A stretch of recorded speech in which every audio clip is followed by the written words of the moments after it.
It's a good thing to be in the house of the Lord. God always has something for us. God always speaks to us. God always wants to encourage you and lift you up and speak to your heart of hearts and teach us principles. The Bible says in the latter days,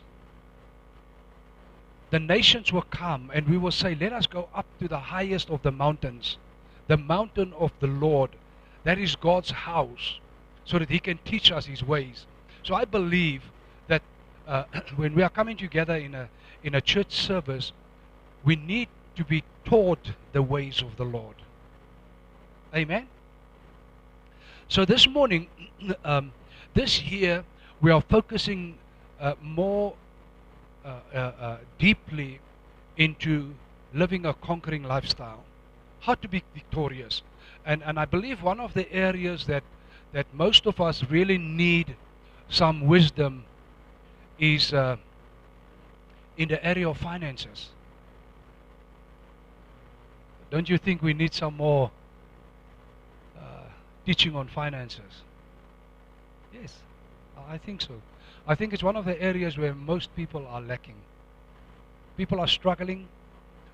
By the middle of the month, all the money is gone, and you start to worry and feel what am I going to do until the end of the month? And please don't have a heart. When we teach on financial principles, and when we teach finances, and when we teach abundance, and when we teach prosperity, don't go and say, the pastor needs more money. Go and say, I need a breakthrough from heaven.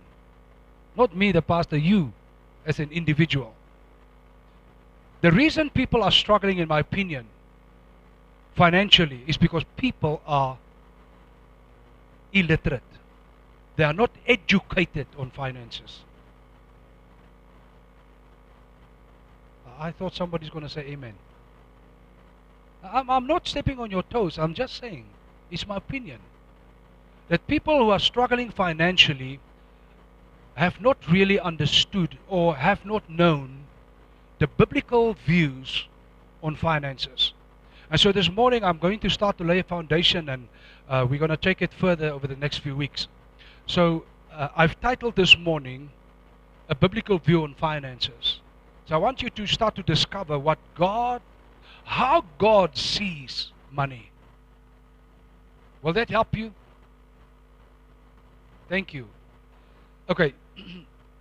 How God sees money. A biblical view on finances. Jesus Christ gave us 38 parables. 16 of them deal with money management. Almost half of the parables that Jesus have taught was not on faith. It was on money. So I want you to understand that God knows that money is important to us.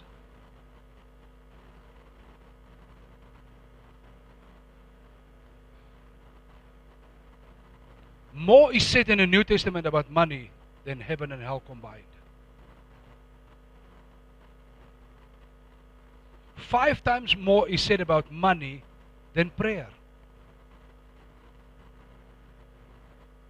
There are 500 verses on both prayer and faith, yet there are over 2,000 verses dealing with money and possessions.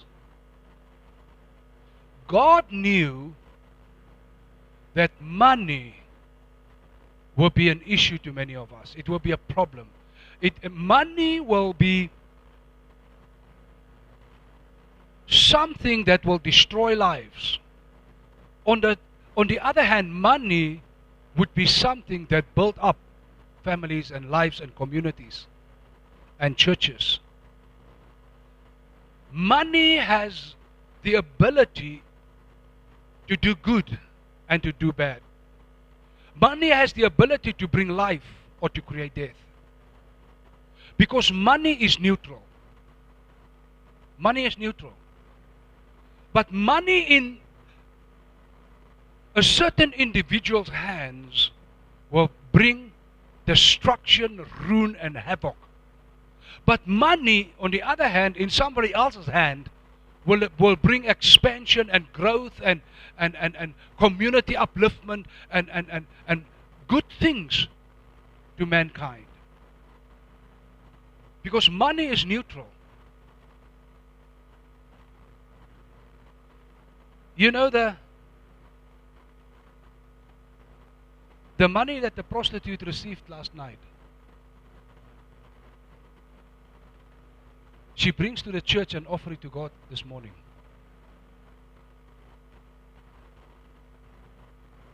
Is money evil? Is money evil? Money is not evil. Money is neutral.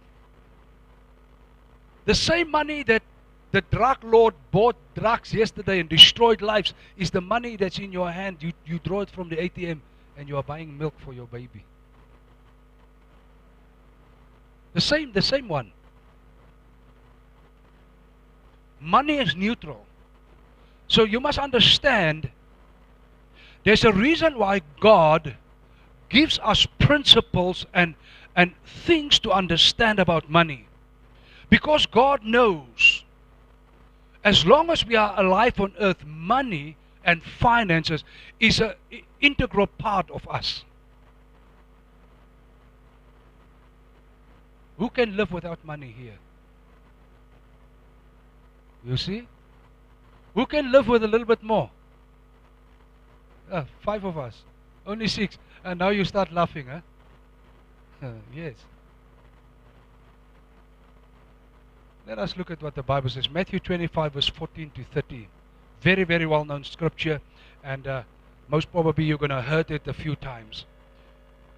Verse 14. For it will be like a man, so it's the kingdom of God, will be like a man going on a journey, who called his servants and entrusted to them his property. To one he gave 5 talents, to another 2, to another 1, to each according to his ability. Say, my ability. Say, my ability. You must understand that in God's kingdom, there's not something general for everybody. No. God has created us uniquely different. And God will work with each one of us on our own abilities.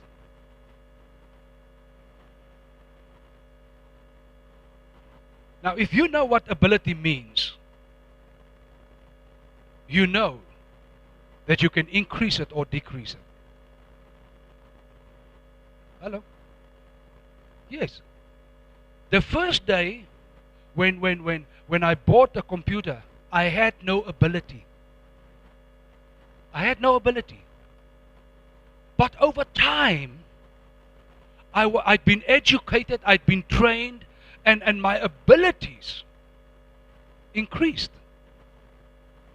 So much so that a little bit more that I know about my wife is I can help her now when she struggles. But I can't help a professional because I don't have that kind of ability.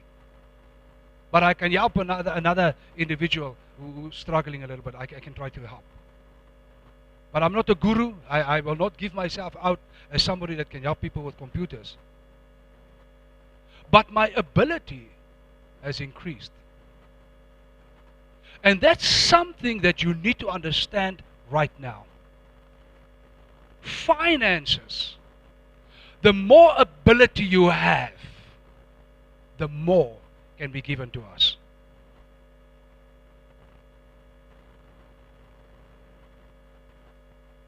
God works with our abilities.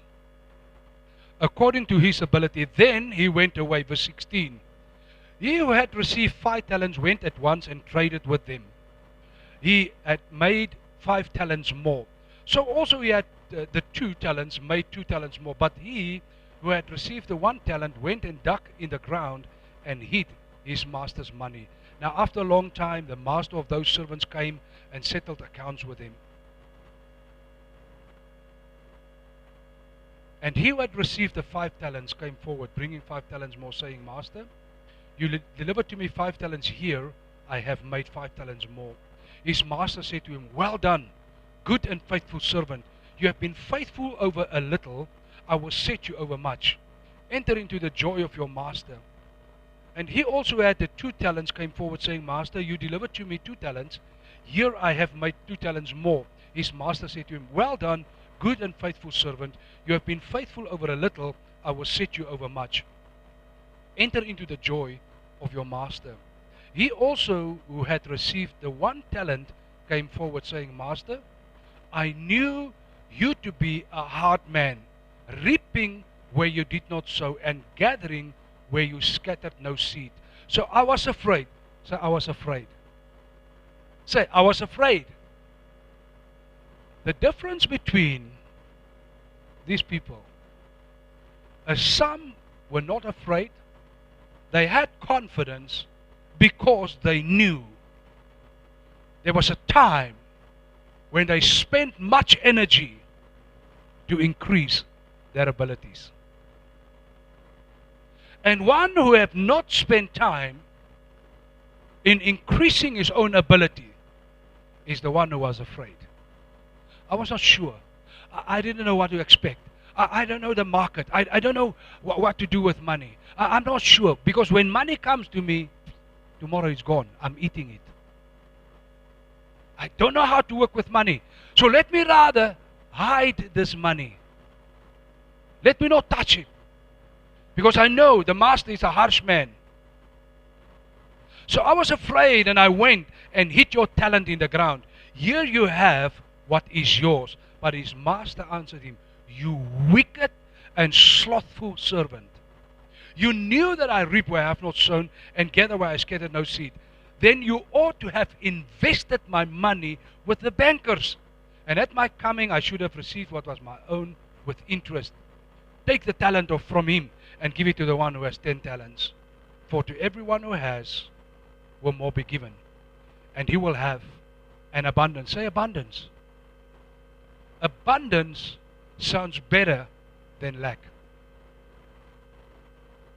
I don't know about you, but for me personally, abundance sounds better than lack. He will have an abundance. But from the one who has not, even what he has will be taken away. And cast the worthless servant into the outer darkness. In that place there will be weeping and gnashing of teeth. This morning I would love to lay a strong foundation, and that you understand, have a better understanding on the biblical view of finances. And so over the next few Sundays I'm going to speak more about finances and financial principles and things that I believe that will really help you to understand God's plan and purpose with your life, and also to understand the biblical view on finances and abundance and those kind of things. So the first thing this morning is I want you to understand what is the value of a talent. Because sometimes we just assume a talent is maybe $5 or $10, something small. Historically, a talent weighed between 34 and 37 kilograms. One talent was between 34 and 37 kgs. Almost the weight of a bag of cement.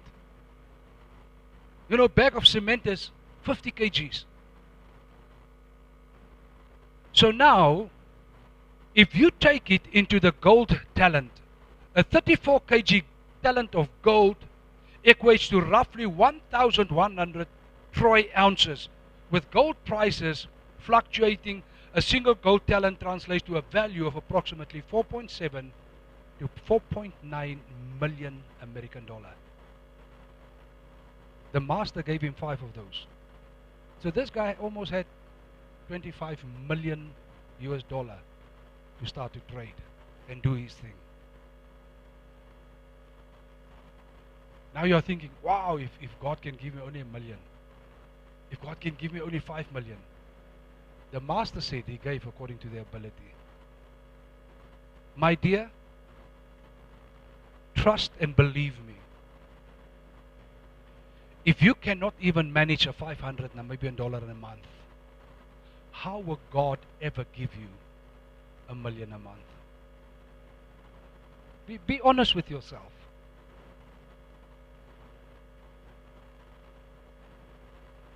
This is one of the problems that we have in this nation. We are taking people who have never built much in their lifetime. We are taking people who have not shown us as a nation what they have done financially, and we appoint them in offices where there's access to millions of dollars. No wonder they steal. No wonder they mismanage. They have never in their lives even pressed the button at school with a calculator to reach 1 billion. Never. Now we give them a budget of $1 billion. And we say, Tate, manage this for us. Meme, we trust you.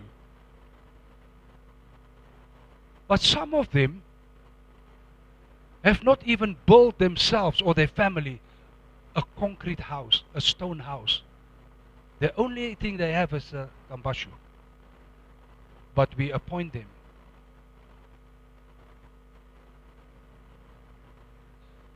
Remember what I said in the beginning. Because money is neutral, money can quickly be used as a tool of corruption. Quickly. Because people don't have abilities to manage and steward money. And now you become very quiet. Am I speaking the truth or am I lying to you? It's the truth. It's the truth.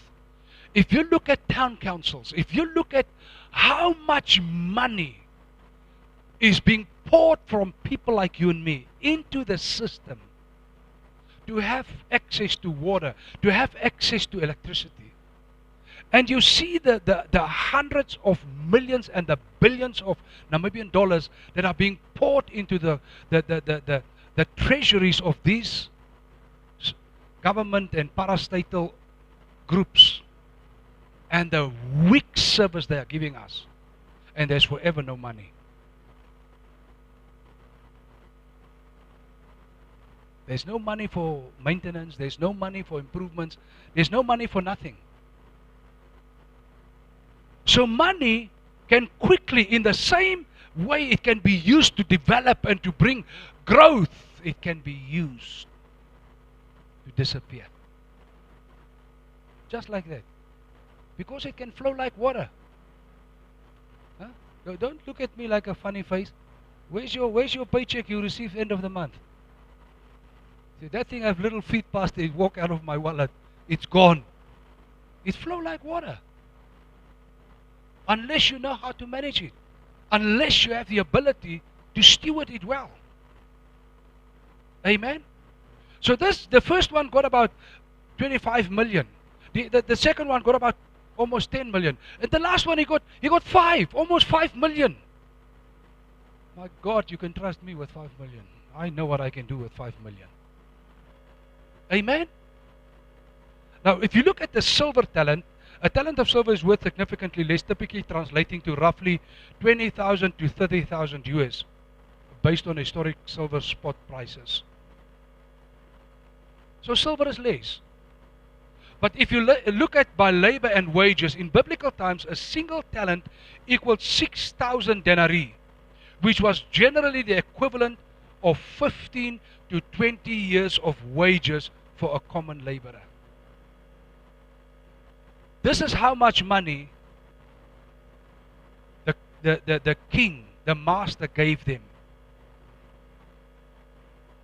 It was a lot of money. But it was according to their abilities. And the one who received the wages for one person for 15 years could not do anything. He hid the stuff. Because he had no ability to multiply and increase it. And fear was one of the things that destroyed his life when it came to finances. The second thing this morning is, I want to call it the distribution. The master gives 5 talents to the first servant, 2 to the second, 1 to the third, distributing them based on each servant's individual ability. I want you to understand that you will come to know that God has given each one of us certain abilities.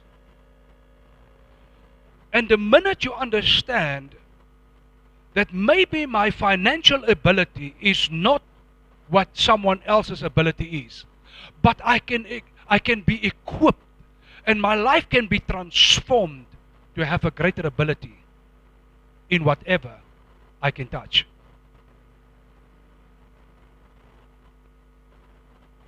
Say amen, Mama. No, say louder, louder, because I can't hear you. You see, God's intention is not for us to remain illiterate or to remain left behind. Your Heavenly Father has one aim, and that is that you and I become the greatest that we can be, and that is to be just like Jesus. And I can tell you, there's not much scriptural proof for what I'm saying right now, but Jesus was able to manage finances. Why? Listen, he had 12 people for more than 3 years that walked with him side by side, and he fed them every single day. And there's like one scripture that says women gave him some alms. So some ladies, by God's grace, has given Jesus money for his ministry. But he had to steward it and manage it in such a way that 12 men could walk with him every single day and have a meal, or 2 or 3 meals a day. And I'm convinced Jesus didn't take every single meal and multiplied it, because his disciples have never seen it until the day that he multiplied with a multitude. So he never multiplied. It was not a supernatural. He didn't every time took one slice of bread and say, Rashaka Papa, in Jesus' name, feed 12, and there was enough for all of us. He never did it. It was a shocker when he said to them, feed the multitude. And they said, but Lord, we only have like 200 coins with us. Ooh, how can we buy bread for all these people? He said, what do you have?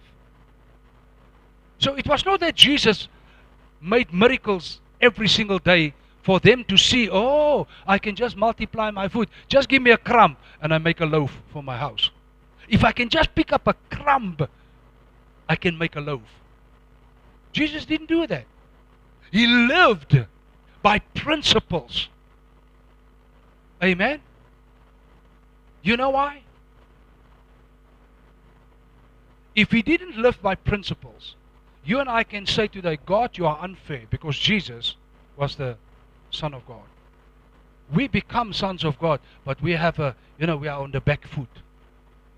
Because he was in heaven how many years before he came? So he has an advantage. So we will not be able to say that, because Jesus didn't do things supernaturally every single day. He lived by the principles of the kingdom of God. Things that you and I can learn to increase our ability, to increase our faith, to be exactly like him. The third thing this morning, I'm calling it the actions.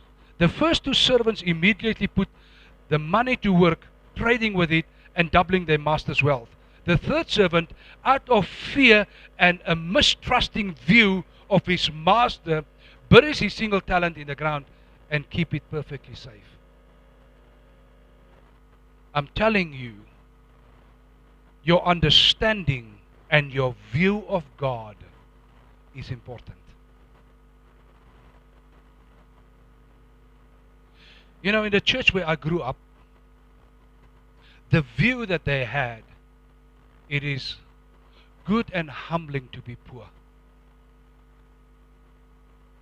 You are so humble when you are poor. Now I can tell you, there was a time that I tasted poverty. And poverty is nothing humbling.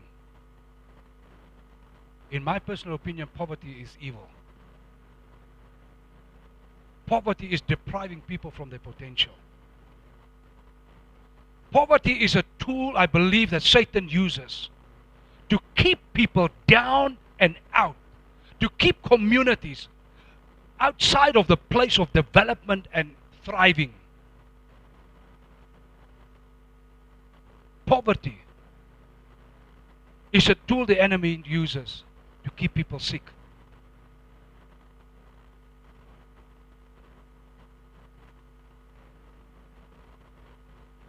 So I have the view that poverty is not a tool in the toolbox of our Heavenly Father. I'm sorry. I want to help you. You see, your view and your understanding of God and money has a massive influence on the outcome of finances and abundance and prosperity in your life. If you believe the way that I believed once, that poverty is good and God uses poverty to humble us and to keep us, as a humble people, you're in serious trouble. You're in serious trouble. Because why? Poverty will always find a way to you. Because that's what you believe. So I no longer believe that nonsense. Jesus delivered me. And I spent some time to familiarize myself with what is my Father's opinion. What is His view on finances, on abundance, on prosperity. Now don't walk and say, oh, he's a prosperity teacher. I'm a teacher of Jesus Christ. Amen? But finances is a massive part of who we are. And maybe you can dodge it, but most of us, we can't dodge it. We need to understand finances. So the last one, out of fear and the wrong concept and the wrong view of his master, did not have the ability to use what he has been given for the glory of the master. He couldn't do it. He was deprived of that potential. Fear. Fear. Fear. The fourth thing this morning is the master's return. I want you to understand that our God is a God that keeps us accountable. Maybe no one is keeping you accountable. You can do with your money what you want. You can do with your life just what you want. When in some churches, when we start to ask you accountability, you dodge, you flee to another church where you can just sit somewhere and nobody. When somebody in that church start to talk to you about your accountability in the church, you dodge, you fly to another church. But I want you to understand one thing very clear this morning. The God that we serve, sooner or later is going to knock on your door and my door and ask accountability. You're not going to get away. It's a matter of fact, I believe. Even if we don't hear God knocking, I believe daily God is keeping us accountable. Because He's involved in our lives. It's like my wife and I, we are married for many years. We are keeping one another accountable. From time to time, my wife would ask me, what have you done with this? How are you going to do that? What is the plan? How are we moving forward? How are we going to lay off? How are we going to do the accountability? Accountability is the thing in the process that gives you more abilities. Accountability. We give account of our abilities so that we can increase it or decrease it. Is someone with me? So God is so much involved in your life and my life. He is keeping us accountable. He wants to find out, because God, once you succeed, once your abilities improve, He wants to give you more. And that's why many people come to me and say, Pastor, there was a time that my business was this. Now my business is like this. Maybe you stopped to increase your ability. And we're going to touch things that going to shake us.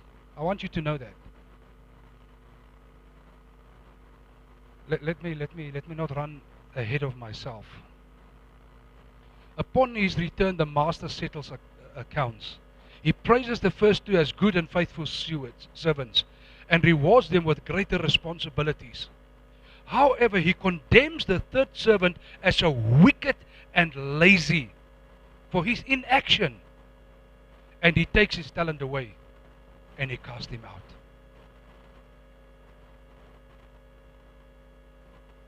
Then he who had received that one talent came and said, Lord, I knew you to be a hard man. Lord, I have a certain understanding about you. I have a certain understanding about finances. So that is why I do my thing the way I'm doing it. But maybe your understanding or maybe the view that you have is not correct. And so having the wrong view and having the wrong understanding about finances and God, it could be that God cannot increase you or me. Because the understanding we have is not His understanding, is not His biblical view. Amen? Amen? And I want you to hear, if you don't want to hear about finances and if you don't want to improve your financial life, don't come for the next few weeks. Because I warn you already now, I'm going to speak about tithe. Because tithe is an integral part of God's view on finances. And if you say, but I don't believe that, why are you here? Go do your thing. If your thing is working, let it work for you. I can tell you one thing. There was a time in my life I was not born again and I didn't tithe. And my finances was a wreck. Then I became born again and I learned about tithing and I said, my God, why have my church never taught me this principle? You see, I thought I was a smart guy. But the smart guy, by the second week of the month, they had no money left. But the day when I started understanding tithing and I started understanding God's way and God's views on finances, and we started tithing and we started giving more than our tithe, all of a sudden something happened with our finances. And those are the things, the views that we have from the Word of God is what I want to teach you. And I believe the same thing that happened to us, even better will happen to you. If you understand. But if you don't understand, you're going to come to the end of this year and say, Pastor, well, you spoke about finances, you taught us, but you know, nothing happened in my life. The first question, did you change your view? Did you amend how you do your finances? Did you increase your ability? Your financial ability. So it's one thing to say and blame God, but it's something else to take the full responsibility and say, listen, I have not changed my ability. I have not started with a budget. I have not started with a new vision. I'm just the way I did it all my life. It's going to remain like that. Amen? The first reason this person never increased his value is because of fear. Second, he had a wrong perception of God. Fear and the wrong understanding, the wrong perception, the wrong opinion. He thought God was a tyrant who would condemn him if he made a mistake. He never knew God as a loving, caring, and heavenly Father. God made a way whereby we could know Him as our Father, and that way is through His Son, Jesus Christ.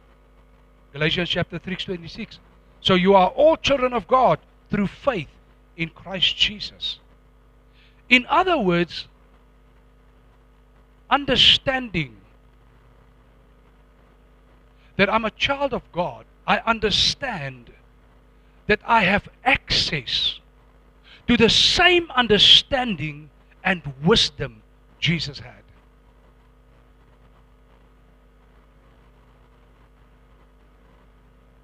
Amen? No, you don't hear me.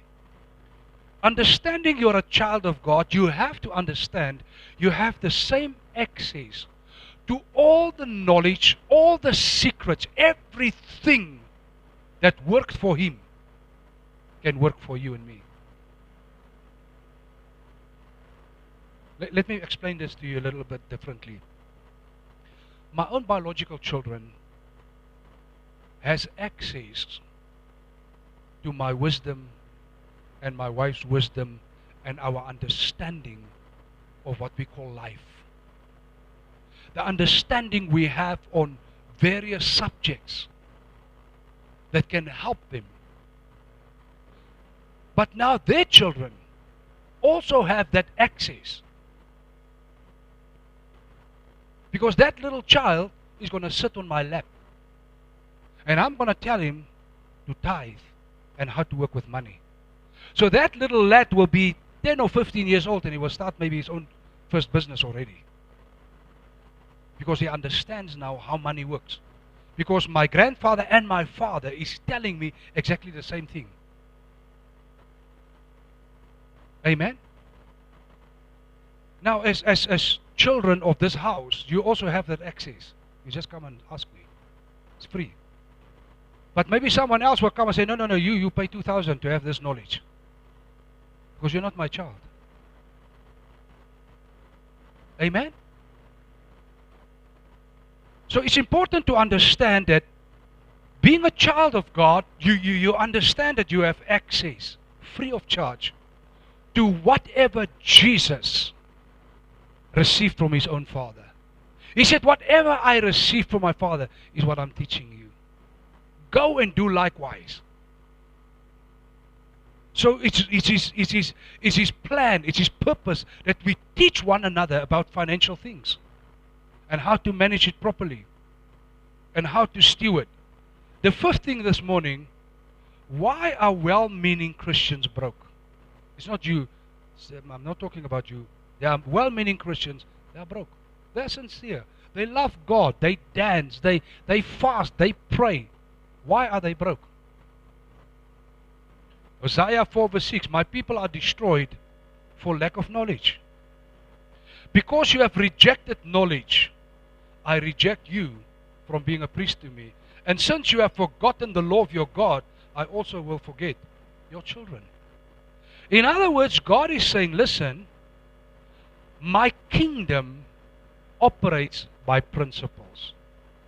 You neglect the principle, and you will be neglected. You don't apply the principle, and it will not happen for you. But the minute you have the knowledge and the understanding, and you start to apply, it will work for you. Amen? Amen? So why are well-meaning Christians struggling? People don't know God. They don't know God.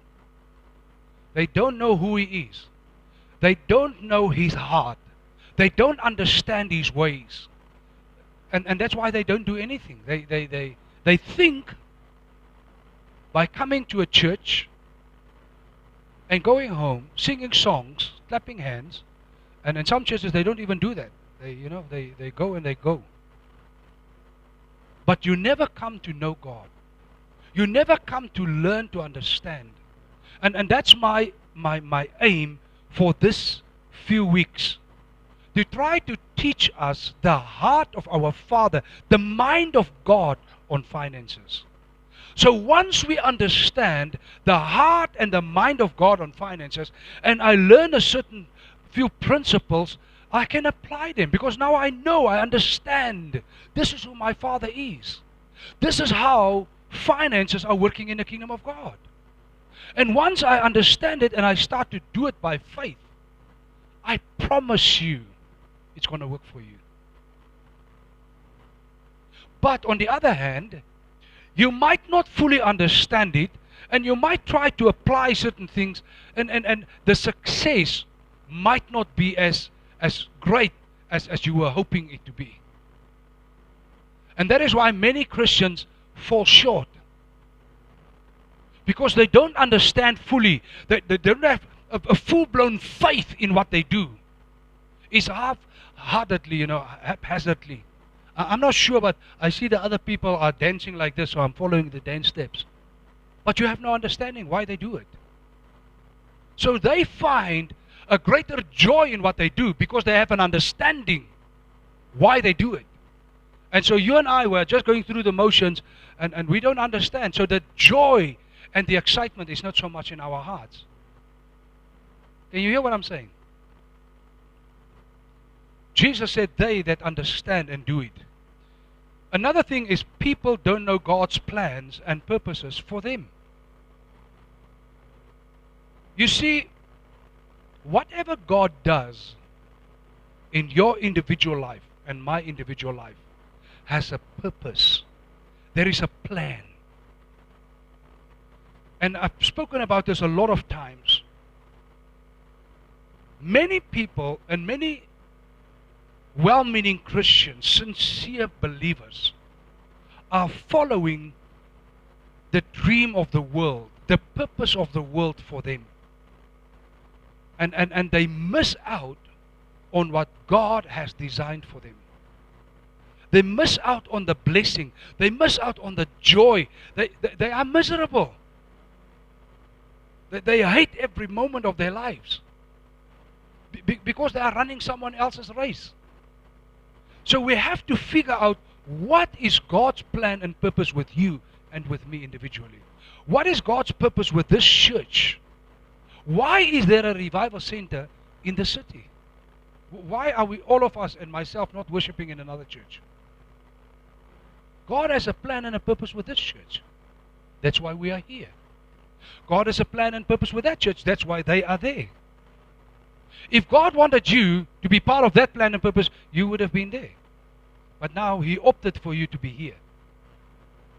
Can you hear what I'm saying? All these things are because of the plan and the purpose of God. And so the minute that I start to discover God's plan and purpose, listen, I'm laying my life down.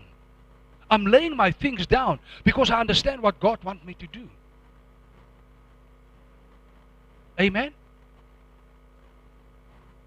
Another reason is people have no knowledge of God's Word. They have no knowledge of the Word. Another reason is people fear. People fear. Fear will prevent you from becoming all God wants you to be. The eternal battle on the earth is being waged between fear and faith. I can tell you from our personal experience that many things in our lives have we not done because of fear. Fear.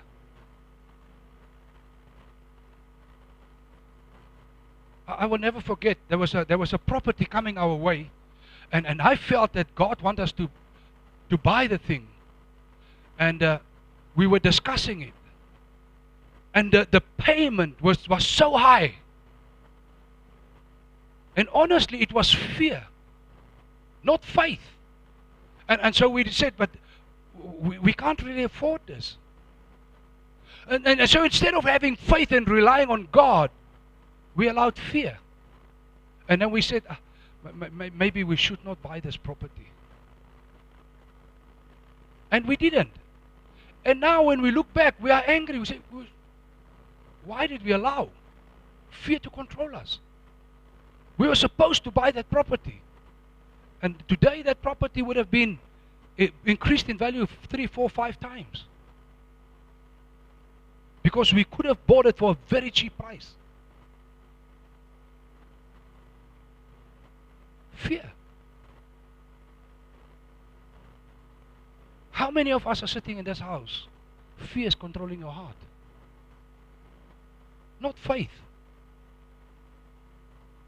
I'm not saying stupid, huh? There's a difference between stupid and faith. Some people do stupid things.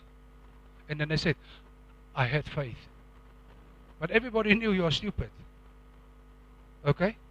Another reason is that people don't really believe it's God's will for them to be rich, have abundance, and prosper. I was one of them. There was a time that I did not believe.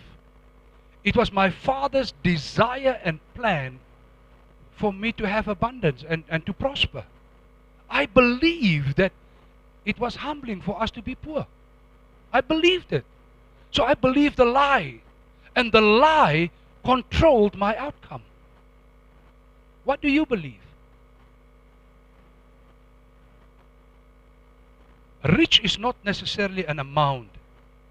In its simplest definition, all rich means is to have more than you need. You know, somebody can have 2,000 and they have more than they need. Somebody can have 200,000 and they still have lack. So don't let the number confuse you. Don't let the number confuse you. God wants you to be abundantly supplied. And like I said, for someone it's 2 bags of maize meal. For someone it's 50 bags of maize meal. It's just how it is. Because people are different.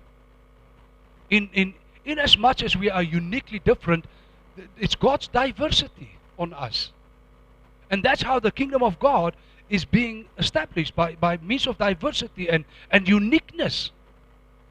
So I cannot look, because I'm not a medical doctor. I'm going to use a medical doctor or people, lawyers. I can't look up at them and say, I'm a pastor, but I also want this kind of money they are earning every month. I'm not one of them. Can you hear me? How can I now say, I need the kind of money they are getting? Because, I'm also a human being. My dear, if I'm a gardener, I can't demand the money that the teacher is getting. Because I'm not a teacher. That's how life is. And the sooner I understand my purpose and God's plan for me, the sooner I receive my abundance. Because what is abundance for me is not what is abundance for you. What abundance is for you might not be what abundance is for me. And the problem we have is the world is forcing us into one mold. If one is getting 10,000, all of us must get 10,000. If one is getting 100,000, all of us, we must get 100,000. Where are we coming from? The world is forcing you and me to believe that lie. Yes. And God never made the kingdom like that. The kingdom of God is a kingdom where there's abundantly supplied to each individual. Are we together? And it's important to understand that. It's important. Number 6 this morning, you must know and believe God's will for you. You must know and believe God's will for you. I must believe it for me. Malachi chapter 3:10, bring the whole tithe into the storehouse, that there may be food in my house. Test me in this, says the Lord Almighty, and see if I will not throw open the floodgates of heaven and pour out so much blessing that there will not be room enough to store it. God declared, I will throw open the floodgates of heaven and pour out so much blessing that there will not be room enough to store it. So for you individually and for me individually, this is the plan of God. God wants over your life such a blessing and abundance that might not measure up to someone else.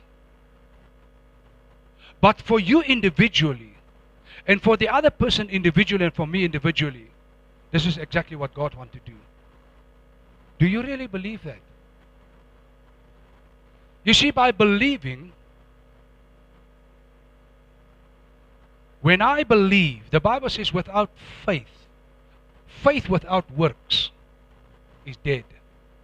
When I say, I believe that statement, you will find me doing things that declare that statement in my life. That's what faith does.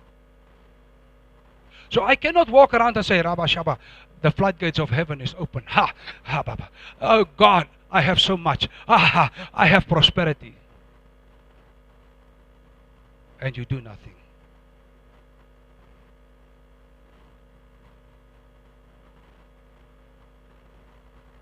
Faith without works is dead.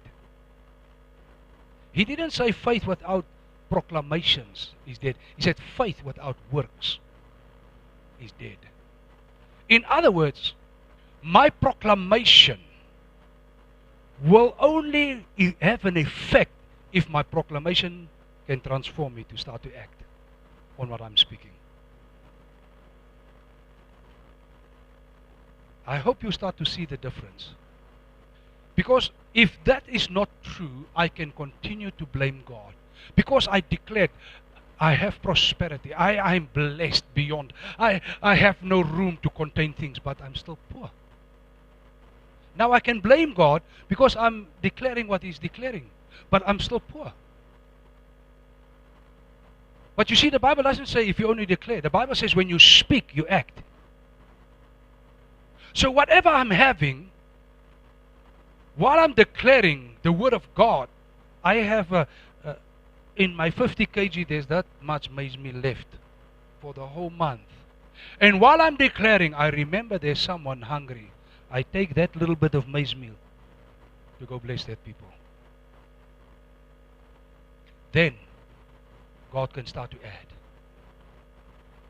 And that's where most people, Christians, mistake it. They believe that one is to keep me alive, to keep making my promises and my declarations. And people around us are dying of hunger. But we have. You see, when you finish your meal and you are satisfied and there's that much left, you have abundantly supplied. You can take that and give it to the poor. Because everywhere there will be people more poor than you and me. You can be the poorest person where you stay. Just walk around the corner, there will be people more poor than you. There will be always people that are more poor than who we are. Always. And you see, when I'm satisfied and I have no hunger and there's still maize meal, there's still macaroni, there's someone that haven't eaten for 2 days, I can just take that and say, my God, I'm acting out my faith. I'm taking a cup of macaroni to someone to eat. You see, then your faith responds to your speaking. And God works with faith, not only with declarations. Amen? If your declarations does not stir you to act out your faith, there's something wrong with your declaration. Or you don't understand the kingdom of God.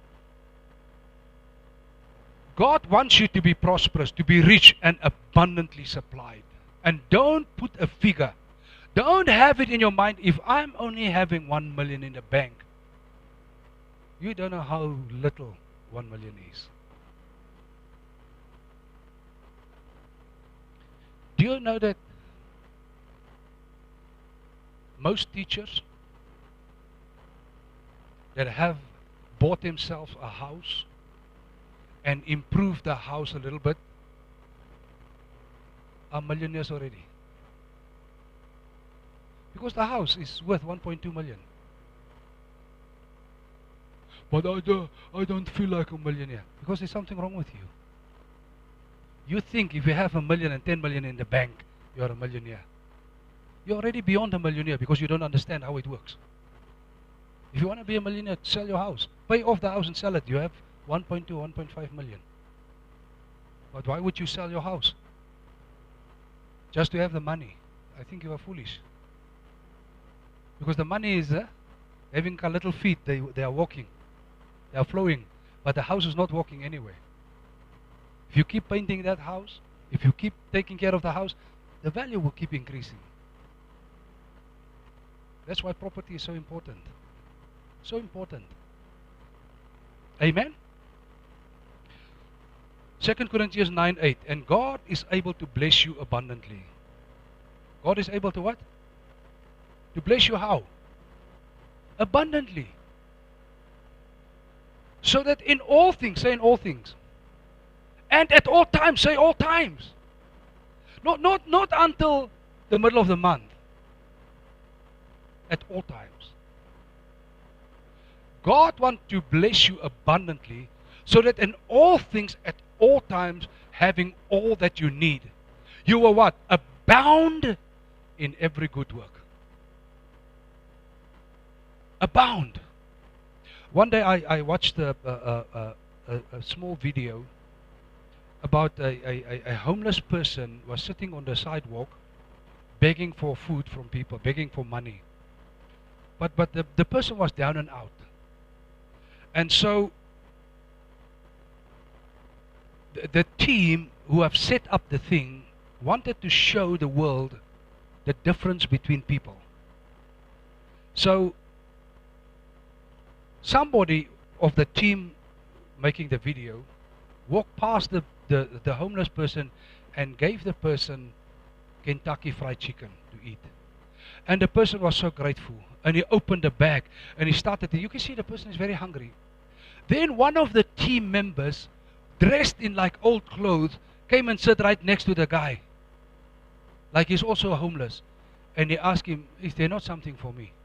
The guy opened the bag, said, take whatever you want to eat. And so this team member from the group now start eating with the homeless person. Then they took the video to a rich person who was abundantly eating. And somebody well dressed came to him and said, would you mind to give me just something to eat? The person said, no. No. Go get yourself. Why want to eat my food? This one is mine. And you know, most times they will not even finish that food. It's too much. It's interesting how people's mindsets are being transformed. One of the things that we have discovered